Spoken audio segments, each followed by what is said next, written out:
ലക്ഷ്മി. ഗർഗമുനി പ്രഭുവിൻ്റെ ബുക്കിൽ വായിച്ചൊരു കാര്യമാണ്. 1969 ആയ സമയത്ത് പ്രഭുപാദ് പിന്നെ സാൻ ഫ്രാൻസിസ്കോയിലും അവിടെ എല്ലാം പോയ സമയത്ത് ഗർഗമുനി പ്രഭുവിൻ്റെ അച്ഛൻ അദ്ദേഹത്തിനെ തിരിച്ചു വിളിച്ചു. അച്ഛന് വലിയ ബിസിനസ്സുകാരനാണ്, 3-4 ഫാക്ടറികളൊക്കെ ഉണ്ട്. അപ്പം അദ്ദേഹം പറഞ്ഞു, എനിക്ക് പ്രായമായി, നീ വന്ന് ഇത് നോക്കണം എന്ന് പറഞ്ഞ് ഇങ്ങനെ തിരിച്ചു വിളിച്ചു. അപ്പോൾ പ്രഭുപാദിനോട് ചോദിച്ചപ്പോൾ പ്രഭുപാദ് എഗ്രി ചെയ്തു, പോയിട്ട് വരാൻ പറഞ്ഞു. കാരണം അത്രയും സ്വത്തുകളുള്ളതല്ലേ, അത് ഭഗവാന്റെ സേവനത്തിന് ഉപയോഗിക്കാമല്ലോ എന്ന് വിചാരിച്ചിട്ട് തിരിച്ചു വിളിച്ചു. പക്ഷെ അദ്ദേഹം അച്ഛൻ വിളിച്ച സമയത്ത് നിന്റെ കൃഷ്ണാബോധത്തിന് എല്ലാ സഹായവും ചെയ്യാം എന്നുള്ള രീതിയിലാണ് വിളിച്ചത്.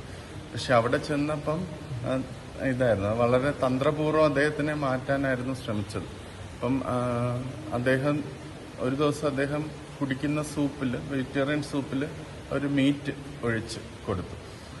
അപ്പോൾ പ്രഭുപാദിനോട് ഇത് പറഞ്ഞപ്പോൾ പ്രഭുപാദ് ആദ്യം പറഞ്ഞ് ടോളറേറ്റ് ചെയ്യാൻ പറഞ്ഞു, ക്ഷമിക്കാൻ പറഞ്ഞു, നീ എങ്ങനെയും നിൽക്കും. പിന്നെ ഒരു ദിവസം അദ്ദേഹത്തിൻ്റെ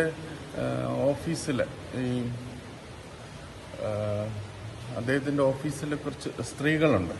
അപ്പോൾ ഒരു ദിവസം അദ്ദേഹം ഈ സ്ത്രീകളെ ഈ ഗർഗമുനി പ്രഭുവിൻ്റെ റൂമിലേക്ക് അച്ഛൻ തന്നെ പറഞ്ഞയച്ചു. അപ്പം ഗർഗമുനി പ്രഭു പറഞ്ഞു, എനിക്ക് കുഴപ്പമൊന്നുമില്ല, എൻ്റെ അച്ഛനായിരിക്കും കുഴപ്പം, അതുകൊണ്ട് അച്ഛനെ പോയി സെർവ് ചെയ്താൽ മതി, എന്നെ സെർവ് ചെയ്യണ്ടെന്ന് പറഞ്ഞ് അവരെ തിരിച്ചു വിട്ടു.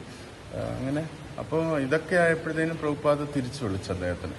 അപ്പം പ്രഭുപാദ് അവിടെ വന്നപ്പം അദ്ദേഹം വന്നപ്പോഴത്തേന് എല്ലാം അദ്ദേഹത്തിൻ്റെ സേവനങ്ങളൊക്കെ, നേരത്തെ അദ്ദേഹം ട്രഷററായിരുന്നു, പിന്നെ സേവനങ്ങളില്ല, ഋഷികുമാരൻ എന്ന് പറഞ്ഞ ഒരാളാണ് സെർവ് ചെയ്യുന്നത്.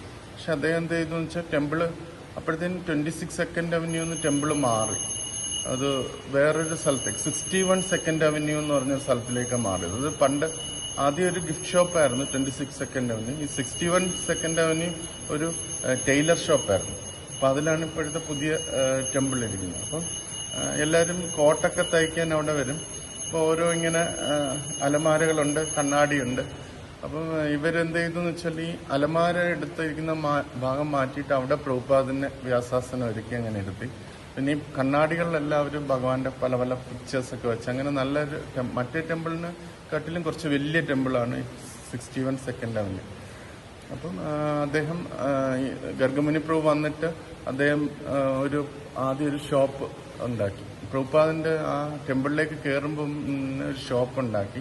ആ ഷോപ്പിന്റെ പേര് സ്പിരിച്വൽ സ്കൈ ഷോപ്പ് എന്ന് പറഞ്ഞ് ഒരു ഷോപ്പ് ഉണ്ടാക്കി. എന്നിട്ട് അതിനകത്ത് പ്രഭുപാദിന്റെ ബുക്സുകളൊക്കെ ഇങ്ങനെ വെച്ച് അതാണ് അദ്ദേഹം ഈ ഗർഗമണി, അദ്ദേഹം ബിസിനസ്സിലാണ് താല്പര്യം, അതുകൊണ്ടാണ് പ്രഭുപാദ് അദ്ദേഹത്തിന് ഗർഗമണി എന്ന് വിളിക്കുന്നത്. അപ്പൊ ഈ ബിസിനസ് അദ്ദേഹം ചെയ്തുകൊണ്ട് അതാണ്. അപ്പൊ അങ്ങനെ അത് കഴിഞ്ഞിട്ട് അദ്ദേഹം പറയുന്ന ഒരു കാര്യം എന്ന് പറഞ്ഞാൽ, ഒരു ദിവസം അദ്ദേഹം ഇങ്ങനെ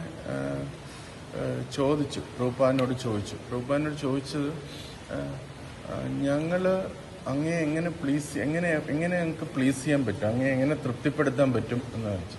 അപ്പൊ അത് ഞാൻ പിന്നെ പറയാം എന്ന് പറഞ്ഞു. പ്രഭുപാദ് ഇങ്ങനെ പറഞ്ഞു.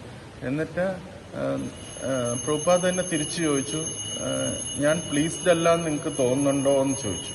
ഉടനെ ഗർഗമുനി പ്രഭു പറഞ്ഞു, നമ്മൾ ഒരുപാട് തെറ്റുകൾ ചെയ്യുന്നുണ്ട്, അത് കാരണം അങ്ങേക്ക് ഒരുപാട് ഉത്കണ്ഠകൾ ഉണ്ടാവുന്നുണ്ട്, അപ്പം അങ്ങ് പ്ലീസ്ഡ് ആണോ എന്ന് എങ്ങനെ നമുക്ക് അറിയാൻ പറ്റും എന്ന് ചോദിച്ചു. പിന്നെ പ്രഭുപാദ് അതിന് ഉത്തരം പറഞ്ഞത്, എനിക്ക് കുടുംബമുണ്ട്, എൻ്റെ മക്കളും എല്ലാവരും ഉണ്ട്, അവരുടെ കാര്യം ഞാൻ ശ്രദ്ധിക്കാതെ നിങ്ങളുടെ പ്രശ്നങ്ങളും നിങ്ങളുടെ ആത്മീയ ജീവിതത്തിനും വേണ്ടി ആ ഉത്കണ്ഠ ഞാൻ ഏറ്റെടുക്കുകയാണ്. അപ്പോൾ അതിൻ്റെ അർത്ഥം ഞാൻ നിങ്ങളിൽ പ്ലീസ്ഡ് അല്ലേ എന്ന് പ്രഭുപാദ് തിരിച്ചു ചോദിച്ചു.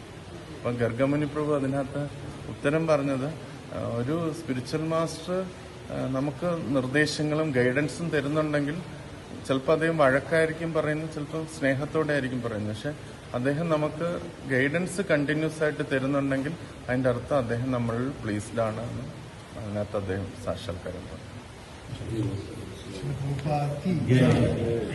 വാഞ്ചാകൽപതരൂപസ്യ കൃപാ സിന്ധുഭ്യേവ ച പതിതാനാം ഭാവിനേഭ്യോ വൈഷ്ണവേഭ്യോ നമോ നമഃ. अनंत वैष्णव वृंद की जय। रामाचार्य हरिदास ठाकुर की जय। श्रील प्रभुपाद की जय।